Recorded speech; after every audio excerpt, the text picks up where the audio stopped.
Mesdames et messieurs, bonjour et bienvenue sur Vivre à l'ancienne. Aujourd'hui, cette vidéo est sponsorisée par... Ah oui, bah on le dit même plus tellement ça fait beaucoup de vidéos qui nous sponsorisent par Vévor. Ils m'ont envoyé ce magnifique moulin.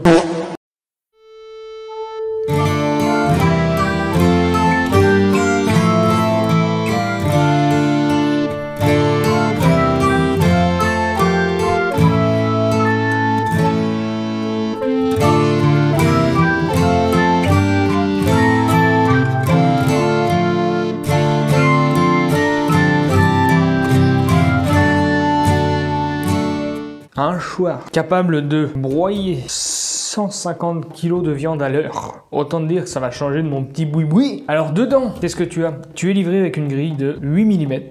Et tu en as une autre qui est à l'intérieur. Celle-ci fait 6 mm. Donc tu as une grille de 6 mm qu'on va utiliser aujourd'hui et une grille de 8, plus pour faire les pâtés celle-là. Voilà, donc tu peux vraiment faire deux types de fabrication avec ceci. Alors ça marche aussi bien pour les particuliers que pour les professionnels, s'il y en a jamais qui me regardent, qui ont un hachoir qui a chié dans leur labo, qui est foutu, et bien vous pouvez acheter celui-là. Puisque ça marche aussi pour les professionnels. Il est tout en inox, donc vraiment adapté pour l'alimentaire, parce que c'est mieux. Pourquoi je le précise? Parce que j'ai déjà acheté des hachoirs manuels qui rouillent une fois qu'on les lave. Voilà. C'est très bien la rouille dans les aliments, c'est magnifique. Bien évidemment, vous pouvez le brancher sur du 220 volts. Il fait 1100 watts au total. Donc autant dire que si tu mets la main dedans, c'est pas bon mon copain, ta main va être emmenée, c'est sûr. D'où ce petit accessoire pour éviter de mettre les mains dedans. Autant avec le petit je le faisais parce que bon, voilà, celui-là je vais peut-être pas tenter le coup. Parce que là je touche la vis là, avec mes mains. Voilà. Donc on va éviter de mettre les doigts dedans. Quand tu mets ta main dedans à l'arrêt, que tu touches pas la vis, même en forçant, au pire tu sais que tu toucheras jamais la lame. Mais alors là, je touche la vis avec mes doigts, jamais je mettrai mes doigts dedans. Et ici, ou alors juste en surface. Et ici, vous avez donc un deuxième couteau pour hacher, au cas où il y en a un qui ne couperait plus. Voilà, donc ça je vais le mettre de côté. Vous avez éventuellement pour nos amis anglophones, un adaptateur pour les prises anglaises. Voilà. Également for you English viewer, one prise of electricity for brancher your home in hachoir. Voilà. Yes, my English is very good. Surtout si à la fin de la vidéo ça vous intéresse grandement, vous pouvez aller sur le site vévor.fr, il y a le lien dans la description. Il est au prix de 250 € après vu le mastoc. Bon, on va voir s'il est vaut. En tout cas, il est branché. Écoutez-moi ce bruit. C'est beaucoup moins de bruit que celui que j'avais avant. Ouais, vraiment, là je vais pouvoir vous parler pendant que je broye quelque chose, ça va être formidable. Allez, introduction.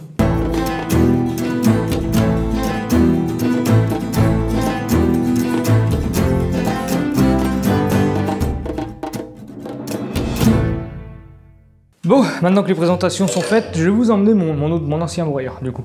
Ça c'est... Bon, il n'y a pas le moulin, il n'y a pas le moulin dessus, mais voilà, ça c'était mon ancien broyeur. Pourtant, lui, c'était marqué 1500 watts dessus. Et lui, il fait que 1100. Bon, j'ai vu comment il en chie, à mon avis, voilà. Donc voilà, ça, c'est mon ancien broyeur, c'est merveilleux, c'est magnifique. C'est vraiment une bête, celui-là. Ce qui est formidable aujourd'hui, c'est qu'on va faire des merguez. Ah oui, des merguez. Et pourquoi on fait des merguez? Quel meilleur moyen de tester ça que de faire des merguez? Pourquoi est-ce que les merguez... On va faire un petit topo sur les merguez, je vais vous montrer la viande, vous allez vous dire... Qu'est-ce que c'est que cette merde? Ça... C'est de la viande. Ouais, je l'ai pas déballé parce que j'ai pas eu le temps encore. Figurez-vous que je fais des semaines assez complètes en ce moment. Alors quand je dis complète, c'est des journées d'à peu près 12-13 heures sans la route et 16 heures avec la route à faire pour aller entre chaque magasin. Vous voyez ce que j'ai pris l'intérim, je vous expliquerai ça dans une autre vidéo peut-être. Voici la viande. Alors, elle est un petit peu verte. Que je vous explique pourquoi c'est de cette couleur. Ceci, c'est des morceaux de flancher. Déjà, ça fait 2 jours, voire même un peu plus que c'est dans la barquette. C'est bon, ça sent encore la viande, et aucun problème, ça sent pas le pourri. Ah ouais d'accord. Pourquoi je vous explique ça? Parce que si vous avez de la viande qui a verdi comme ça, c'est normal, c'est parce qu'elle se touche. Voilà, et comme ça fait 2 jours que c'est dans la barquette, moi je m'en fous, je sais pourquoi c'est comme ça, donc ça me dérange absolument pas. Dans les merguez, il faut du bœuf. Le bœuf qu'on met dans les merguez, faut savoir que ça va pas être des morceaux extrêmement rouges qu'on peut vous vendre en tant que steak. Ça va ni être les morceaux à hacher, quoique on peut aussi en faire. Ça va être les morceaux qu'on peut pas trop valoriser ni en haché, ni en viande, rôti, steak, tout ça. Donc ça va être tout ce qui est bas morceau, logique, hein.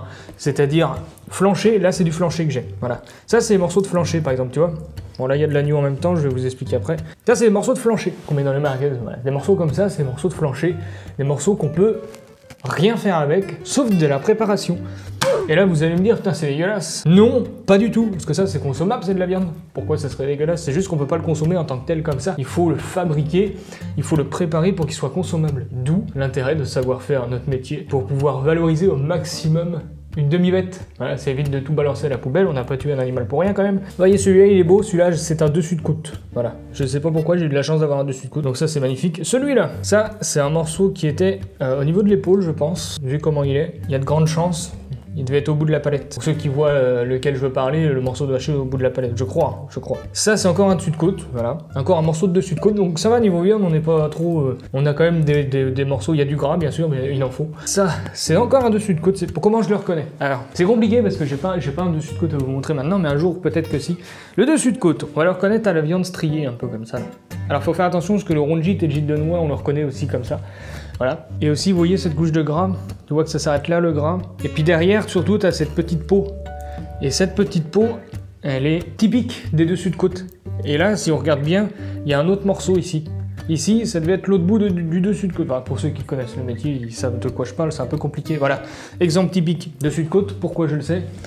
Deux morceaux séparés. Ici, il y a une séparation. Sur le dessus de côte, il y a deux morceaux hachés. On les sépare comme ça quand on les épluche pour faire du haché avec, par exemple. Donc là, je le reconnais et surtout la viande, la peau est striée comme ça. Donc ça, c'est un dessus de côte, c'est ce qu'on trouve sur la côte de bœuf. Voilà. Si jamais vous achetez une côte de bœuf et que vous trouvez ça sur la côte de bœuf, vous dites à votre boucher, excusez-moi, mais la côte, je la veux sans le dessus de côte. Généralement, déjà, s'il fait ça, c'est pas cool. Et si vous lui dites, il va tirer une gueule. Personne n'est censé savoir ça. Mais c'est très rare, hein. Mais même si moi ça m'est déjà arrivé, je leur ai dit, par contre les copains vous êtes marrants, mais le dessus de côte, non merci. Surtout à 25 balles le kilo, le dessus de côte, merci. Ceci, ça, voilà, typique, le flancher. Ça c'est un morceau de flancher. Vous avez un mode dans le feu, quand j'appelle le flancher, ça va être dans le jeu de bavette. Dans le jeu de bavette, vous avez bavette d'aloyau, bavette de flancher, bavette, les fausses bavettes, et vous avez ce morceau-là qu'on peut éplucher pour faire du steak haché, sauf que c'est une peau très fine, donc des fois c'est un peu chiant, donc on l'épluche pas entièrement, et pour ceux qui ont vraiment pas envie de l'éplucher, on peut le mettre en viande hachée. Et là vous voyez, elle est un peu verte parce qu'elle était tout en dessous, ça sent la viande. Aucune odeur de pourriture, donc si vous trouvez un morceau de viande qui était tout en dessous dans votre barquette qui est un peu vert, si vous le sentez que ça sent la viande, mais pas de problème. C'est juste la couleur. C'est comme si toi, je te mets un oreiller sur la tronche, au bout de 5 minutes, tu vas être bleu. Ben là, c'est pareil. C'est juste qu'elle respire pas la viande. Et à mon avis, je vais avoir que ça. Ça, c'est pareil. C'est un morceau de flancher aussi. Bon, je vous ai fait le tour. Ça, c'est de l'agneau. Je vous ai fait le tour. Je vais juste... En fait, je vais vous présenter aussi l'agneau. L'agneau, voilà ce qu'il y a dans l'agneau. Ceci, c'est pareil. Ça sent la viande. Ça a une sale couleur parce que c'était tout au fond. Quand on entasse de la viande, ça prend une sale couleur, de toute façon. Qu'elle soit fraîche ou pas. Donc ça, c'est des morceaux d'agneau. Alors, les morceaux d'agneau, ça par exemple c'est une côte qui a foiré, à mon avis, pour qu'ils la mettent là, ou alors qui était plus assez présentable dans le rayon. Ceci, c'est pareil, c'est un bout de côte foiré, vu la taille qu'il fait. Donc en fait, dans les merguez, l'agneau qu'on met, ça va être les poitrines, et je crois que j'en ai de la poitrine là, je l'ai vu, elle est où? Tiens, regarde là, ça c'est un bout d'épaule, ça c'est un morceau de dessus de palette. Tu vois la peau là, typique, là ici t'as la palette, comme ça, et tu le lèves comme ça. Ça c'est dans l'épaule d'agneau. Trop fin pour en faire quelque chose des fois. Malheureusement, quand tu le lèves mal, quand tu foires, bah, t'es bien baisé. Alors, ça, c'est du bœuf, tu vois, encore un dessus de... En fait, on l'a entier, le dessus de côte, là, si je... On va pas faire un puzzle, parce qu'on en a pour 3 ans. Ça, c'est du gras, un petit peu de peau, d'ailleurs, pour...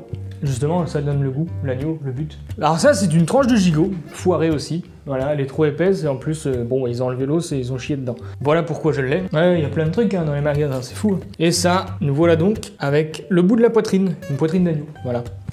Poitrine d'agneau, vraiment le bout de la poitrine d'agneau. Hein. C'est pas là où il y a les os encore. Hein. Donc ici, vous avez de l'agneau.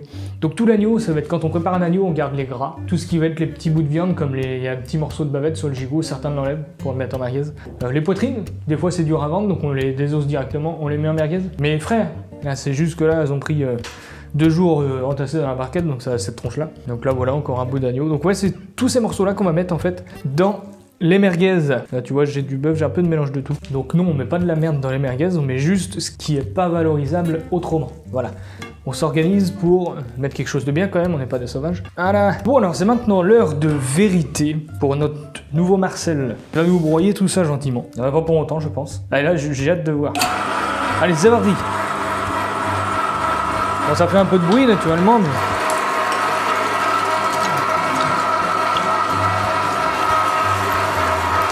Oh, mais quel plaisir!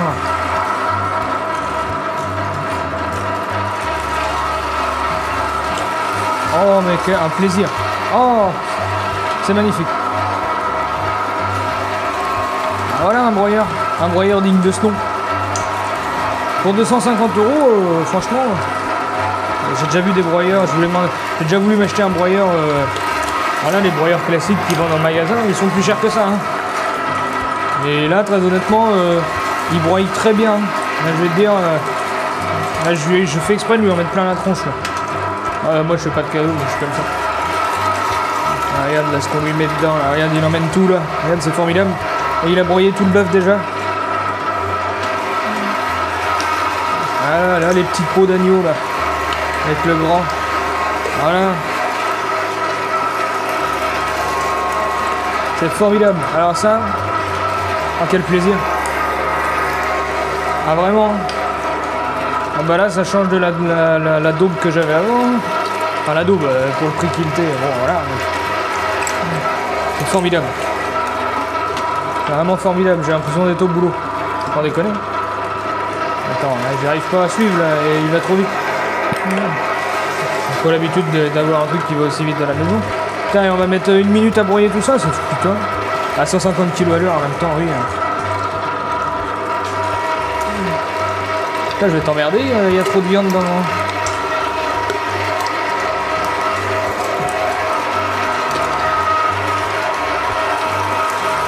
Ah bah voilà. Oh, c'est trop bien. Ah bah voilà, mais non, mais je peux faire moitié-moitié. Oh, ça va le faire quand même. Ouais, ça va le faire. Faire un petit trou ici pour pouvoir mettre les épices et mélanger bien tout ça.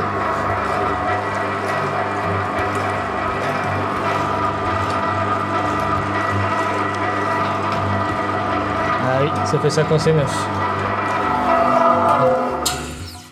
Ah bah alors là, c'est formidable. J'ai pas fait de coupure, vous avez tout vu le broyage. On vient de broyer 3 kilos en même pas je sais pas combien de temps, mais... Oh, ça fait du bien d'avoir un broyeur qui broye. Oh. Tiens, ça donnerait presque envie de recommander un demi-cochon, ça. Oh, tellement de choses à faire. Alors ouais, faut faire attention par contre. Ça, c'est typique de la nouveauté au niveau des broyeurs, c'est que... fait des petits trucs noirs, là. Juste en sortie, donc forcément. Tu vois ça? Vous inquiétez pas, j'ai vu pire que ça au boulot. Donc franchement, c'est soft. Ah bah moi, je vous montre tout, hein, je vous montre tout. Ah, je vous montre les qualités, les défauts. Ça, c'est pas vraiment un défaut, ça arrive sur tous les broyeurs. C'est magnifique. Pour faire les merguez, qu'est-ce qu'il faut d'autre? Il faut bien évidemment des épices. Et franchement, on remerciera encore une fois Frédéric parce que grâce à lui, on va pouvoir faire notre petit mélange à épices. Parce que on a une balance extrêmement précise. Et ça, c'est cool. Donc là, je vais mettre en face de moi, voilà, mon bon saladier, mon huile de colza, parce qu'on va mettre de l'huile. Alors, ça arrive très souvent que dans les magasins, ça soit de l'eau qui mélange avec les épices, parce que c'est déjà des épices toutes faites, toutes concentrées. Et je me suis jamais posé la question s'il y avait vraiment de l'huile séchée, ça doit pas exister, dans leur épices, mais c'est déjà des épices toutes préparées, donc tu fous ça dedans, tu mets de l'eau, tu mélanges et terminé quoi. Là on va mettre de l'huile, on va pas mettre d'eau, mais je pense que si vraiment j'en chie trop, je mettrai un peu d'eau quand même, parce que l'eau ça facilite quand même le mélange, c'est pour ça qu'on en met. Alors, maintenant qu'on a fait ça, c'est formidable. J'en reviens pas que j'ai déjà broyé la viande, c'est excellent. Ouais, alors j'ai ma petite feuille, bien évidemment, parce que retenir ça de tête, c'est pas possible. Il nous faut 17 grammes. Il y a quoi? Ah oui, alors attends. Alors déjà avant, faut peser. Ah, faisons étape par étape, ce serait déjà pas trop mal. Je suis dans le caca. J'ai 5 kilos. Combien? J'avais prévu pour 3. Ah, ça va être embêtant, parce que du coup, au niveau des épices, ah merde. Ah ça c'est, ah oui, effectivement. 15 balles pour 5 kilos de merguez, bon, ça c'est pas trop mal, hein, mais du coup, j'avais pas prévu le nombre de boyaux nécessaires, bah voilà, allez. Ah, le retour des grosses merdes dans la vidéo, et voilà. Tiens, si, il dit de mettre de l'eau dans la recette, tu vois, je viens de voir ça. Ah ouais, moi je suis pas la recette parce que je sais comment faire, c'est juste pour avoir les épices. Parce qu'on pourrait acheter des épices composées, mais il faudrait que je trouve un sponsor pour ça, pour acheter des seaux et tout, pour que... Mais... on va faire ça comme ça. Et d'ailleurs, si vous connaissez des gens qui travaillent justement dans les épices, bah, n'hésitez pas à me le faire savoir, il y a moyen de faire plein de trucs avec des épices. Bon alors, 17 grammes de sel. Ouais, je suis mauvais en calcul, putain, 17 x 2, attends, 17. Ouais, de toute façon, être mauvais en calcul, hein. Voilà, je prends mon téléphone. J'espère que ça enregistre toujours, sinon je suis dans la merde, oui. Alors, une calculatrice s'il vous plaît, je sais même pas où c'est. Putain, à 5 kilos, je vais vider le pot de sel, moi. 5 kilos. Attends, il faut surtout savoir. 15 grammes de piment doux, 15 x 5. 75 grammes. Ah, bah j'ai pas assez.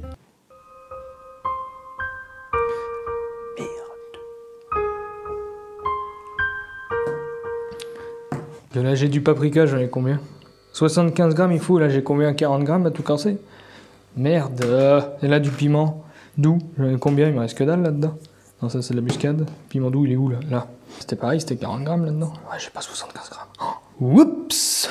Comment on va faire? On va descendre à 3 kg de viande et puis si vraiment il me reste ce qu'il faut en épices, on va remonter à... On mettra le reste, c'est tout. Et voilà, bravo, félicitations. Putain, je croyais qu'avec 3 kg, je compte quoi. De toute façon, j'aurais jamais eu le temps d'acheter les épices cette semaine. Donc ça, c'est réglé. Bon, foutu de la bidoche dedans pendant que j'avais le dos tourné. Si je peux me permettre, si ça vous arrive, là, vous voyez, j'étais en train de penser à ça. Si ça vous arrive, par exemple, vous en avez trop par rapport à ce que vous pouvez mettre dedans en épices, mélangez quand même. Pourquoi? Parce que vous avez le bœuf et l'agneau, vous ne l'avez pas broyé ensemble, comme je l'ai fait moi. Donc du coup, il faut mélanger pour être sûr d'avoir bien les quantités qu'il faut de bœuf et d'agneau. Alors là, je pense qu'il y a 50% largement de chaque, hein, d'agneau et de bœuf. Mais normalement, il me semble que c'est 70 de bœuf, 30 d'agneau ou 80-20, un truc comme ça. Voilà, je vous le dis, je remélange un peu. Bon, vraiment... Putain, c'est bien broyé, hein. Là, tu vois, j'ai plus de bœuf. Hop. Voilà, à mon avis, on va mettre de l'eau de toute façon pour brasser, parce que vu comment ça reste compact, hein, ça reste de la viande broyée, c'est tout. Il va falloir faciliter le mélange. Bon, voilà, c'est mélangé. Là, ça s'est éteint, ça. Bon, alors, nous sommes à 3 kg du coup. C'est vraiment 3 kg, c'est ce que je pensais avoir depuis le début, en fait, non. Aïe, aïe, aïe. Si vous me demandez si c'était marqué, si vous me demandez, normalement, le poids, c'est marqué sur la barquette, oui, mais non. Je n'en dirai pas plus. Alors, du coup, 17 x 3. Maintenant qu'on est à 3 kg, ça va être plus facile. Voilà, 51 grammes de sel. Ça fait beaucoup, hein. Bon, je suis à la recette, on verra bien. J'ai dit 51. Je vais arrêter à 48. On est bon pour le sel. Maintenant, le sel, c'est bon. Du piment doux, il en fallait 15 grammes. Bon, ça, je sais calculer, ça fait 45 grammes de piment. Oh putain, j'aurais pas assez non plus. Ah bah non, je vais remplacer avec le paprika, du coup. Parce que le paprika, c'est pareil, c'est du piment aussi. Non, en fait, je me suis fait avoir, je croyais que j'avais assez d'épices, pas du tout. Eh oui, piment doux, 45, hein. On se trompe pas, 3 kg. Eh ben, ça c'est vide. Puisque le paprika, c'est du piment aussi. Hein. Ça a la même odeur en plus. Est-ce que je vais avoir assez? Ah, ça c'est une bonne question, ça. Ça va être juste, là. Ça va être très juste. 39. Merde. Et c'était 45 normalement? Bon, ben... Non, un petit peu moins, qu'est-ce que je te dise. J'étais vraiment convaincu d'avoir ce qu'il faut. C'est pas grave, hein, ça marchera pareil. Voilà. 1 gramme, donc il faut 3 grammes de piment fort que j'ai pas. C'est pas grave, on va mettre plus de 1 gramme de piment. Bah, de toute façon, ça m'arrange parce que ma femme, elle aime pas trop ça quand c'est trop fort. Donc là, il me faut 6 grammes. De toute façon, tout sera dans la description.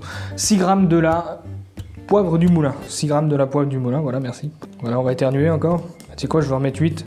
Parce que comme j'ai pas trop de piment, voilà, 8,4. Oh, ça va s'arracher la gueule avec ça. Ok, ça c'est bon. 4 grammes de cumin, donc il faut 12. 12 grammes de cumin, c'est parti. Ça, faudrait que je rachète ça parce que j'en ai plus du coup. Ça coûte cher les épices. Hein. Et 8 grammes, on y va. C'est la première fois que je vide autant d'épices dans un truc. Ça fait longtemps que je les ai, j'avais déjà acheté un truc pour faire des merguez. Et tout ce que j'avais fait, c'était rien du tout. J'avais essayé de faire une sauce merguez, un truc comme ça. Pour voir si ça marchait vraiment la sauce, si ça sentait vraiment la sauce. Si c'était bon, hein, ça piquait un peu. Et c'est peut-être pour ça du coup j'ai plus assez. Moi je pensais que j'avais encore de quoi faire une tournée de merguez et pas du tout. J'ai pas pu vérifier ça cette semaine. Donc... C'est comme ça. Qu'est-ce que je te dis? Muscade, 1 kg. Non, je déconne. 1 gramme, il faut 3 grammes du coup. Allez, il y en a 5. C'est pour compenser les piments. Maintenant, attends, j'aurais dû enlever, merde, parce que sinon je vais me perdre. Ça c'est mis.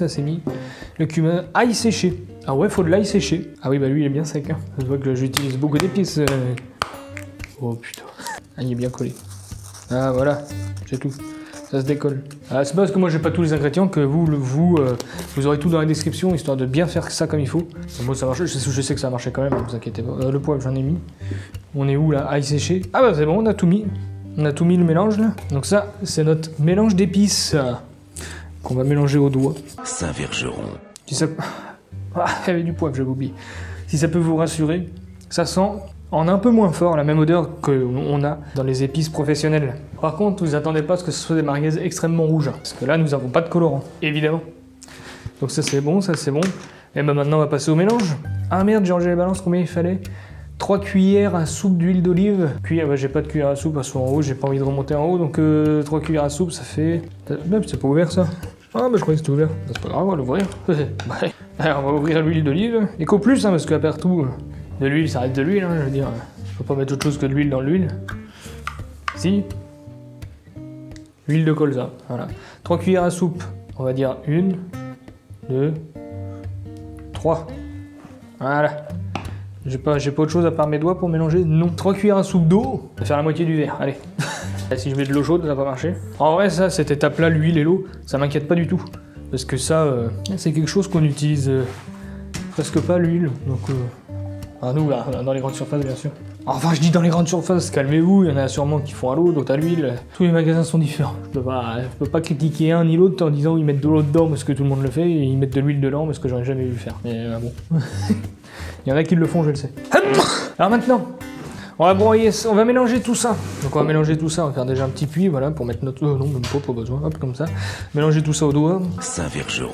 Un peu comme le Saint-Vergeron, hein, sauf que lui, il est moulé au doigt, c'est pas pareil. Voilà, on mélange notre petite sauce épice pour merguez.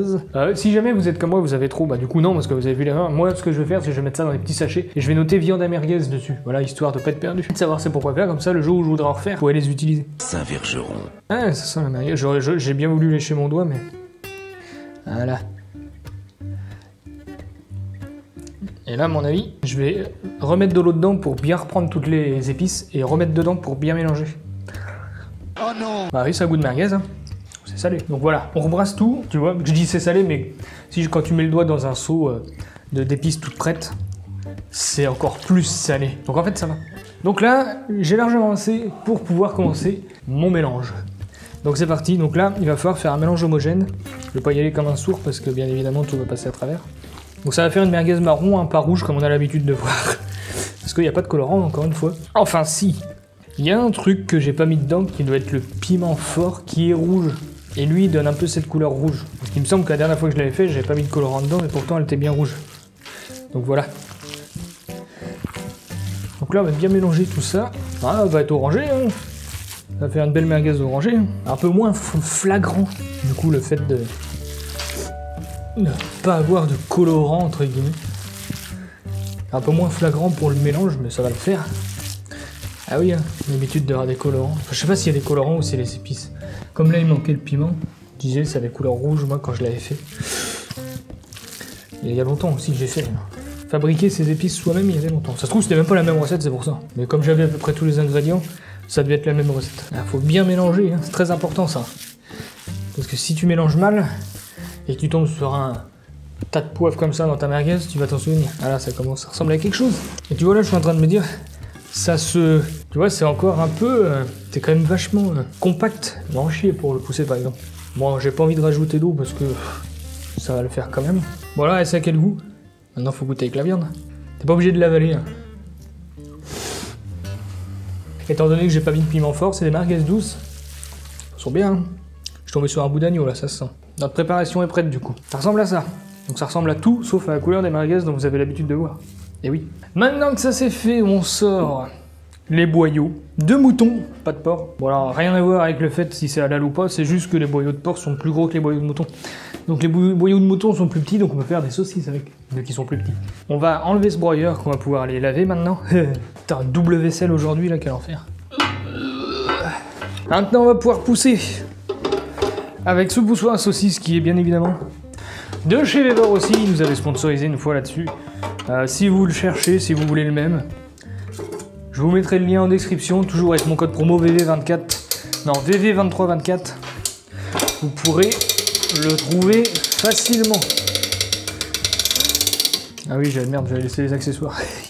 Voilà, le seul truc qui est inconvénient avec ce poussoir, c'est que tu vois, il est pas plein en dessous. C'est un peu chiant à remplir. Mais... c'est vraiment le seul inconvénient. Hein. Hop, mets ça là-dedans. Là-dedans. Mets ça là-dedans, mon copain. Là-dedans. Tu remplis. C'est un 3 litres, j'ai 3 kilos. Tout devrait rentrer. Eh ben, on fera ça en 2 fois. Ah, maintenant, le petit boyau de mouton. Qu'on va prendre et qu'on va essayer de pas péter dès le premier tour. Bon, du coup, je vais avoir assez de boyaux. C'est déjà une bonne nouvelle. Vu que j'avais pris pour un peu plus que 3 kilos. M'étonne, j'avais 5 kilos de bidoche, comme un con. Ça, je l'avais vraiment pas prévu, hein. Pour moi, il y avait que 3 kilos. Faut trouver le bout, c'est le moment sympa. Bon, j'ai décalé un peu pour que vous puissiez voir de là-bas. Voilà, c'est parti. Et là, tu vas pouvoir enfiler tout ton boyau sur ton embout. Voilà que je disais l'autre jour, j'ai pas besoin de faire de nœuds, tu vas comprendre. Impeccable. Ah oui, alors ça, c'est un problème, ça.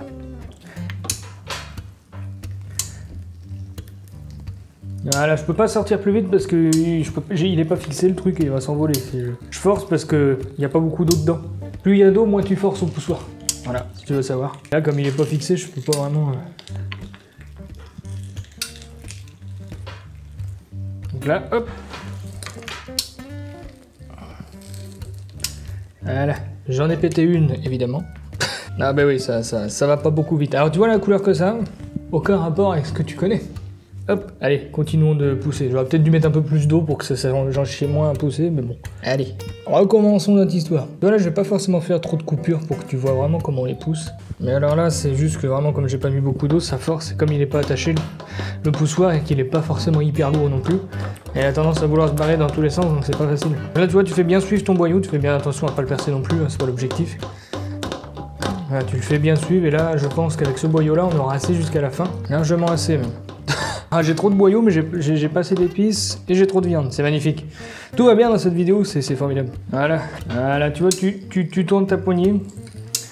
Toi, si t'as pas l'habitude, tu mettras un peu plus d'eau. Parce que là, tourner, ou alors faut que tu sois deux, quoi. Pour pouvoir vraiment tourner ça comme il se doit.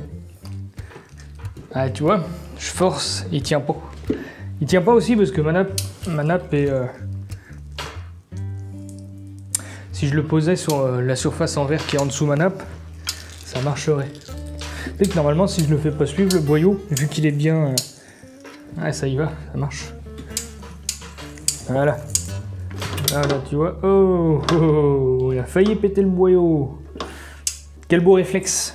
C'est vraiment chiant que ça bouge par contre. Mais il y a des ventouses, hein. Moi c'est la nappe qui bouge. Parce que sinon, les ventouses sont bien fixées.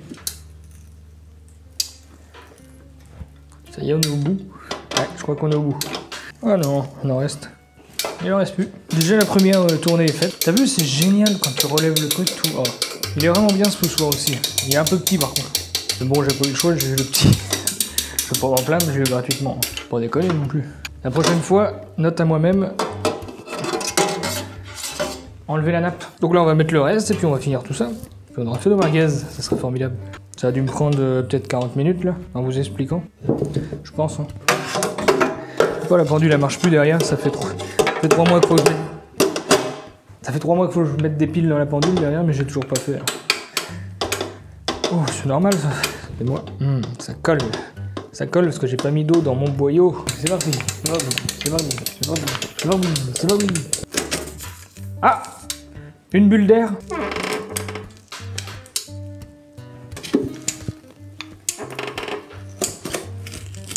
Il y a des bulles d'air. Hein. Alors pour ceux qui me diraient que si je force comme ça, c'est parce que j'ai pas mis assez d'eau, je le sais, je crois que je l'ai dit de toute façon. Je sais que j'ai pas mis assez d'eau dans la préparation, mais bon en même temps, l'objectif c'est pas manger que de l'eau, c'est d'avoir des merguez. Des merguez qui n'ont pas la couleur des merguez, je vous l'avoue. Faut tout avoir. Ah, ça va être le dernier tour, et vu ce qui reste, j'en ai assez. C'est bon. Oh, une blague? Non. Une mini merguez pour la fin. Il restait ça dans le poussoir. Merveilleux. Allez hop, au sel. Alors les boyaux, pour les conserver après, vous les mettez au sel. Voilà. Mettez au sel. Ça le conservera nickel. Bon alors maintenant que nous avons un couteau, tous les bouchers de France ont connu ce plat. Tout le monde l'a connu. Les bouchers. C'est sûr, c'est évident. Un truc comme ça, il y en avait partout. Bon là. À l'époque, hein. Maintenant ils sont tous noirs. Donc, prenons un bout. Un bout. Faut trouver un bout. C'est déjà une bonne... Oh putain, reste là toi. Il y a un truc qui est... Non. Ah bah si. Il y en a une qui est tombée par le tel. Du coup, pour ton plat, c'est pour avoir la taille à peu près d'une chipot, voilà. Tu mets dans ton plat. Ce que tu fais, c'est que tu prends ton bout, tu mesures dans ton plat, tu tournes. Voilà. Tu prends un bout, tu mets dans ton plat, ça on va l'enlever parce que ça va être sale alors que c'est propre.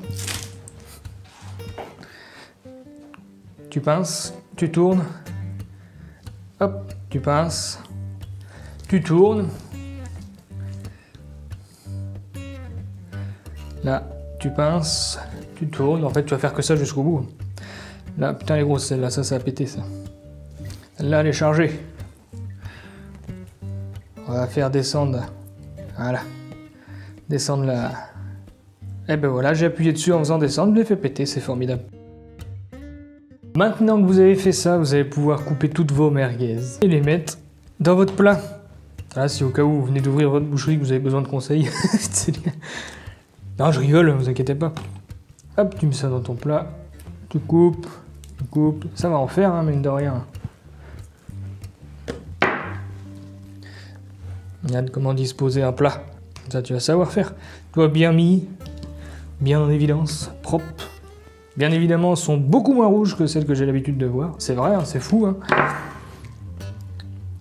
C'est fou quand même, ils doivent quand même mettre un peu de colorant hein, pour que ça soit rouge vif comme ça. Après, je pense qu'il y a les épices qui y jouent aussi. Et moi là, c'est que des épices, alors niveau couleur, on n'est pas sur ce qu'on a l'habitude de voir. Hein. C'est vrai ça.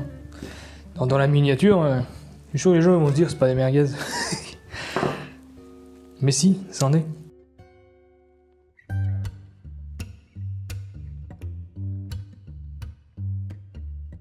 Voilà comment on fait un plat à saucisse, à peu près, parce que là, en haut, ils sont pas tous de la même taille. Voilà, messieurs, dames, vous avez donc ici 3 kg de merguez. Voilà, elles sont pas de couleur rouge. Ça sent la merguez quand même. Hein. J'ai mis un petit peu moins d'épices, il me manque 5 grammes d'épices dedans parce que j'avais pas assez de piment. Mais bon. Donc je vous mettrai tout ça en description, la mixture pour les épices, voilà, toutes les épices qu'il vous faut, je vous mettrai ça en description, il n'y a aucun problème. J'espère que cette vidéo vous aura plu, on fera pas de dégustation parce qu'il fait un temps moisi, il pleut donc bon, faire un barbecue, est-ce que ça se fait au barbecue, merde. J'espère que cette vidéo vous aura plu, surtout si vous êtes intéressé par ce magnifique hachoir qui franchement est top, alors là, j'ai rien à dire. Il est disponible sur le site vevor.fr. Avec le code promo VV2324, vous avez une réduction de 5%. Merveilleux. Si vous êtes intéressé aussi par ce poussoir, vous n'êtes pas du tout équipé, vous pouvez l'acheter aussi. Avec le code VV2324 et le lien dans ma description, vous l'aurez exactement le même ou même plus gros, vous pouvez. C'est formidable. Et si vous voulez plus de choses comme ça, n'hésitez pas à vous abonner, n'hésitez pas à mettre un j'aime pour me soutenir, n'hésitez pas à mettre un commentaire parce que ça fait toujours plaisir aussi, hein, ça soutient aussi. Et puis surtout, va voir ma page Facebook, Instagram. N'hésite pas à aller voir mon compte TikTok aussi. J'ai très longtemps que j'ai mis quelque chose d'ailleurs. Mais ça va venir, ça va venir. Messieurs, dames, passez une bonne journée.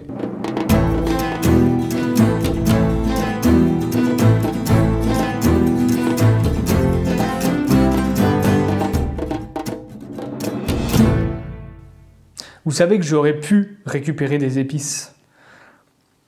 Ça aurait fait vraiment de la merguez rouge, vraiment de la merguez qu'on a l'habitude de voir. Mais aucun intérêt, étant donné que vous, après, vous aurez été baisé, vous n'aurez pas pu faire les épices. Et vous m'aurez demandé où on trouve ça, et je vous aurais répondu, bah, je sais pas si vous pouvez les acheter. Donc ça sert à rien, là, au moins, les épices, c'est des épices qu'on trouve au Leclerc, vous pouvez les faire vous-même. Et voilà.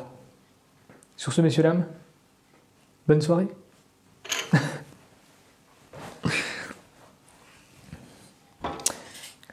Allez, double supplément de ménage qui fait chier, puis là, faire le ménage. Oh.